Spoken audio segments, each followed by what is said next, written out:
So, one area the United States and the collective West need to start taking more seriously is this close relationship that Russia and China have when working in the Arctic across both military and economic areas. Because if they are successful in controlling that region, it would be problematic for the Western rules based order. So, what can the West do to counter this Chinese Russia partnership in the Arctic? And this actually is a more urgent question than people think it is, because we're seeing a deliberate effort by two authoritarian powers to reshape the rules and seize the advantage that comes from the Arctic to fuel their nefarious efforts across the globe. Now, it's obviously beneficial for both Russia and China to work in the Arctic together. Russia brings geography, infrastructure, and military control. China brings the money, they bring the technology and the cheap labor. So they are conducting joint naval patrols and increasingly complex military exercises that are no longer confined to the areas in and around Russia's identification zones, but are bleeding into international waters and even the identification zones of NATO nations in the Arctic. And they're doing this to secure a foothold.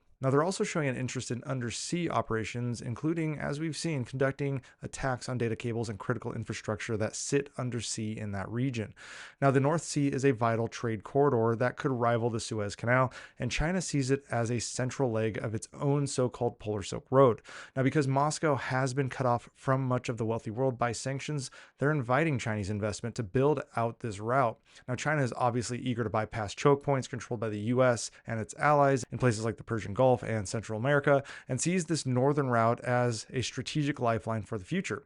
Both Russia and China want to increase traffic through these northern routes over the next decade by tenfold, with Chinese shipping at the core of their efforts. Now, energy and military extraction are also on the table as Chinese companies are engaged in Arctic oil, gas, and rare earth projects. But again, very carefully because they're concerned about Western sanctions. Incidentally, there is a trust problem here as well. Russia welcomes the financing, as they always do, given the current sanctions regime, but they're reluctant to allow Chinese firms too much control or access to advanced refining technologies that they maintain, which honestly, they stole from the United States and Great Britain, but nonetheless are somewhat stingy in sharing with China.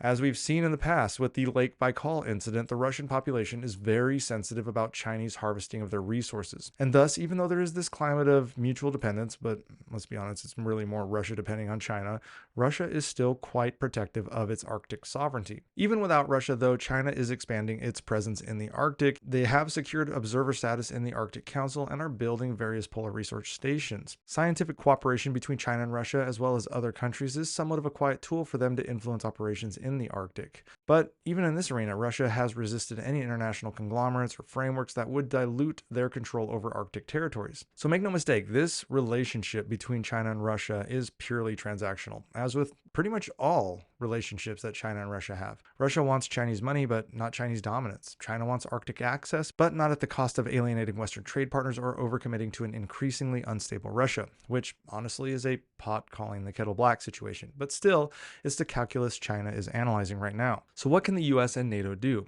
Well, first, they need to place the Arctic as a strategic priority, possibly second only to securing the eastern flank of Europe, including Ukraine. But if this is to be a priority, it means modernizing Arctic defense infrastructure, expanding undersea monitoring systems, and strengthening air and naval presence in the high north.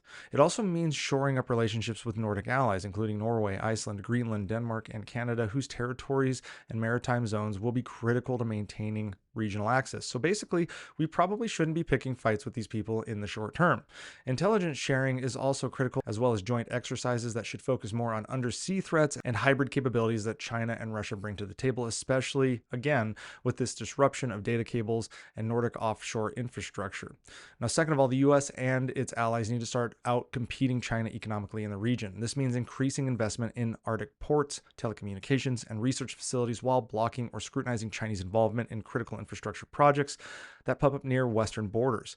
Western firms should be incentivized to participate in Arctic resource extraction for the West, mainly because it is generally going to be cleaner for the environment to have these Western companies do it instead of Chinese companies. But to do so, we need to offer viable alternatives to these companies than Chinese-backed ventures. Now, third, the Arctic Council must be preserved, even though China has observer status. But it also needs to be updated to account for new security realities.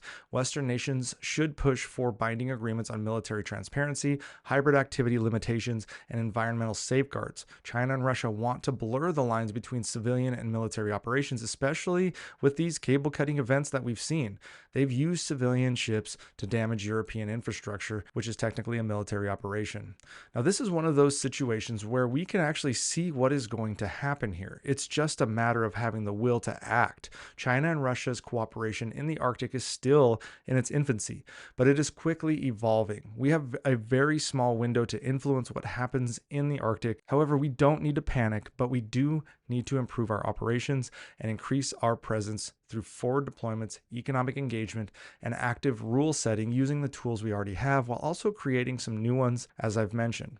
Now, if we can do this, we can maintain the Arctic in a non-antagonistic stance with Russia and China. But for us to do that, we have to plant our foothold in those regions around Nordic Europe and Canada before Russia and China do.